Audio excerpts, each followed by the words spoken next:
In this video, we're going to look at using the light sensor on the NXT to detect a line, and then we are going to use that sensor in order to direct some of our locomotion.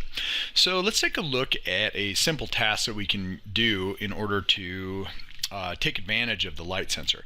So the way that we have the light sensor built on the taskbot is that it's pointing straight down. So this is usually the configuration you use when you are trying to do some sort of line detection or following a line.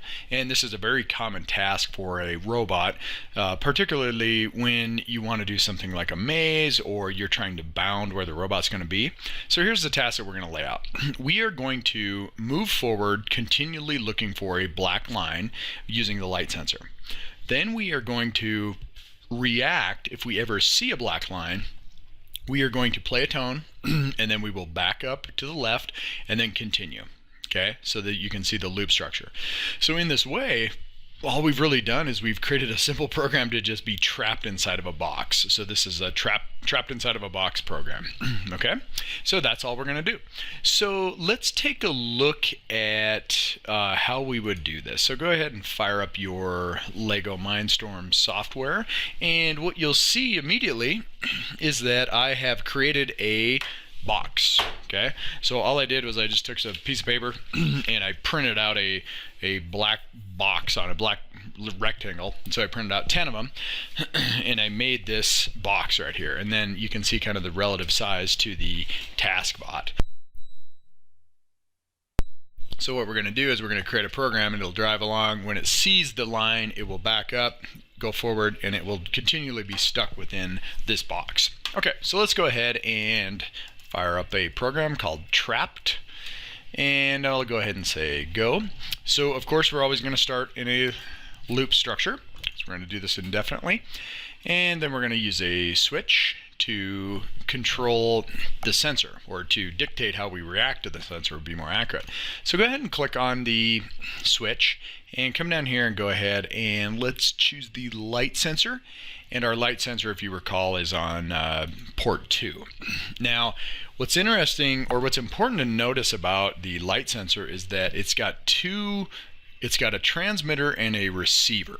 So it's going to output light and then look at how much of that light was reflected back for this application. So you have to generate light. So you actually have a button on here that says generate light. That is a little bit different from the application where you're pointing the light sensor up into the air and you're trying to calculate ambient light. When you point it straight down and you're trying to find the difference between colors, you want to have the generate light box on. It's also a really good idea to create a course that has a really high contrast. So I notice I have white paper and black in a black line. So that's the best contrast you can have. It might not necessarily work as good as if I was on kind of a brown surface with a black line, but we can actually kind of do a calibration, which I'll show you after we get going here. Okay, so that's the task before us. So what I'm going to do is I'm going to click on the switch, and I've got it configured for light sensor and the 2. And what I want to do is basically it just has a threshold here of when you are detecting something. So if it's above this particular threshold, then it will do something. And what's kind of nice about the way that this defaults is that if you come up here, you can see that it's going to take this path in the switch when it's light and this path in the switch when it's dark. So it kind of defaults into a very usable state. So let's first set up what we're going to do when it is light, meaning that we are not detecting a line. And I click on the move box, and I'm going to slow this down a little bit just because I'm driving on paper and the taskbot is actually strong enough to move around the course. So I'm going to slow it down. I'm going to go about I don't know, let's go really slow. Let's do 40. Yeah, 40 is fine. And remember, we're going to go unlimited, which allows it to have a very smooth motion and continually check whether or not it's seen the line. And that's all we're really going to do in there. Remember, our left and right, B and C, are appropriate right here. They're set the way we have them wired, and we're ready to go. So now what I'm going to do is, to just get started, to make sure I know that this is working, I'm going to go ahead and I'm going to copy and paste my move, and I'm going to put it in the path of the dark route through the switch. And what I'm going to do is, instead of doing anything, I'm going to go ahead and program it to stop. And I also want to play a sound. So let's go ahead and get our sound in there, and we'll stop first and then we'll play the sound. So the sound, I'm going to do a tone, and let's make it a high pitch just because, and we'll play it for 1 second. Okay, so now this is it, and I should be able to download this, and I'll go ahead and turn on my taskbot. Okay, so I've got my taskbot connected. I'm going to download. And at this point, we've downloaded quite a few programs on here, so you gotta actually pay attention to which one you're loading. So I'm gonna go under here and make sure I got trapped one. And notice that this is should just go forward and then stop when it sees a line and play a tone. So this should show me that the sensor is working. So I'll go ahead and hit play. It goes along.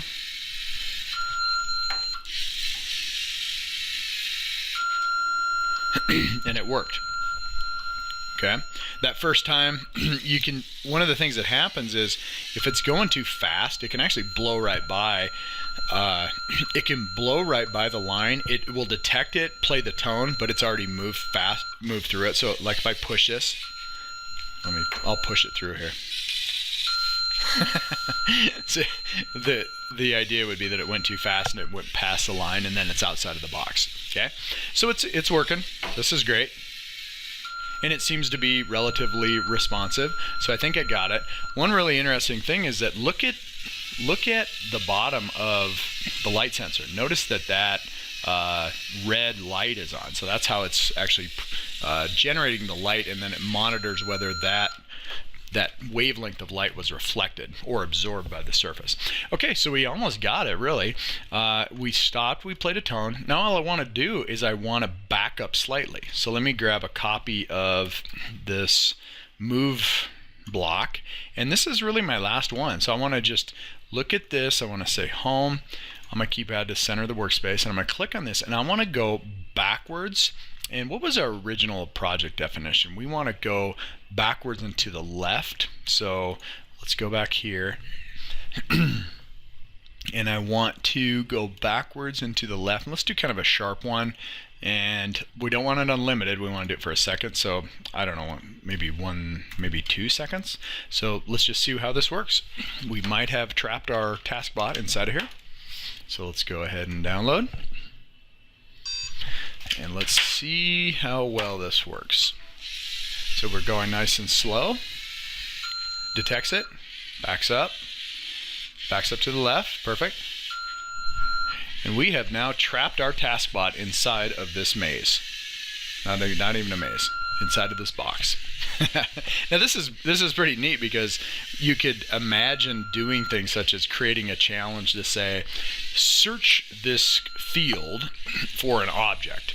And this is one way to keep the taskbot inside of the field, and as it looks for the object. And you think, well, Jesus, this isn't very effective the way that we program this. And sometimes you just don't care, because you can just let the robot run indefinitely, and eventually it'll kind of detect whatever's in there.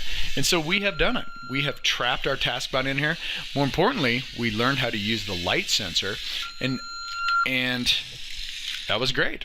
Okay, so the last thing I want to say is, one of the things that happens with the light sensor is sometimes the contrast of the light, of the black and the light, or whatever you're trying to detect, is not, it doesn't have enough contrast, said another way. So you can actually come in here and you can calibrate the sensor. So let me show you how to do this. Calibrate the sensor, and I want to calibrate the light sensor, and I tell it what port it's on, port 2, and then I calibrate it. And so you obviously have to be connected. So let me connect that baby up, and I say okay. So now I'm on light sensor. Yes, it's on port 2. I want to calibrate it. So here's what it's going to do. I basically just calibrated there. Let's see here.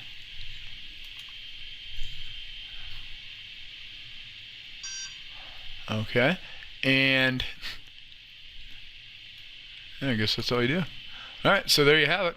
I think there's something more involved in this. You have to have it over, there's a procedure that you have to have this over like a light and a dark. So I think I put it over the light, and let's just see with it on there. I'm gonna leave it on there, and what I'm gonna see is, notice that down here in the bottom left of this, I'm getting a value of 6.9. So I'm gonna come over here, and then I go over the black, and it goes down. Let's just see if that calibration worked or if it needed to be over the black. Okay, so let's go ahead and do this.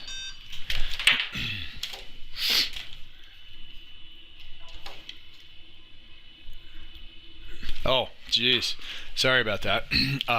It was actually prompting me for some information. So, so I'm going to come on here and I'm going to go Tools, Calibrate Sensor. I think I just screwed the whole thing up. So let me just do this. I'm going to go Tools, Calibrate Sensors, and it says Light Sensor, and I'm going to say Port 2 Calibrate. Now, here is what I have. It is going to tell me on the taskbar here, calibrating light sensors, minimum value. Okay, and the minimum value, you can kind of, if you put it over the black area, you see that it goes down, and that has to do with that the light is being absorbed.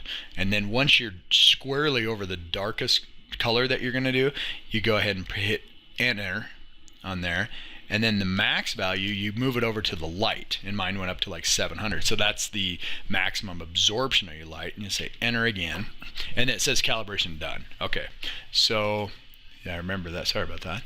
So I'm going to close that, and let's go ahead and let's go back to downloading our program, and let's just verify that I haven't messed anything up. So I want to go back to Trap 1 and run. Perfect.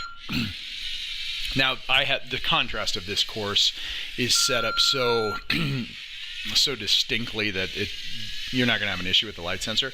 However, if you're doing this on a course that doesn't have the contrast, you would want to calibrate and try to make sure you dial it in.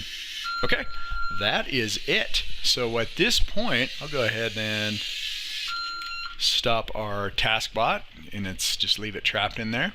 And I want to look at where we are at, and we have now accomplished 4 small check marks there. So that means we are done with these sensors. And if you think about what we did, we looked at how you use sensors. We even looked at the push button sensor. We looked at how to use the switch construct. We looked how you could put that into loops, and we looked at the adding some sensors to our task bot. We added the ultrasonic sensor. We added the light sensor. And then we looked at how we could use the ultrasonic sensor to detect and avoid objects. We looked at how we could use the line sensor, or the light sensor, to detect a line, and how we could use that to actually perform a particular program which could autonomously remain trapped within a box. Now, it wasn't very much autonomy.